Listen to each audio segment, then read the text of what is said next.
Kunjungan kerjanya yang terakhir di Palembang, Sumatera Selatan, Presiden Joko Widodo memeriksa gudang Bulog Sukamaju Palembang didampingi Direktur Utama Perum Bulog Budi Waseso Kamis siang.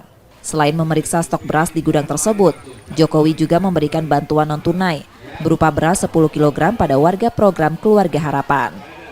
Pada warga PKH di Palembang, Jokowi menjanjikan bantuan non-tunai tersebut akan dilanjutkan. Sementara Kepala Bulog Sumsel Babel mengatakan, untuk bantuan pangan di Sumsel menjadi yang tercepat hingga periode November 2023 dengan total 5.820 ton per bulan dengan sasaran 582.000 keluarga penerima manfaat. Kalau untuk stok ini yang ada di wilayah kami Sumsel Babel tentu stok sangat cukup ya. Ketahanan stok kami cukup untuk sampai dengan 4-5 bulan depan. Nanti kita mengharapkan nanti pada saat nanti panen lagi di tahun depan kita bisa menyerap dari pangan lokal. Memang beras yang kita miliki adalah beras impor, ya, beras impor yang di sini. Dan tentunya nanti kalau memang ada kekurangan kita akan terus masuk buat kebutuhan cadangan beras pemerintah.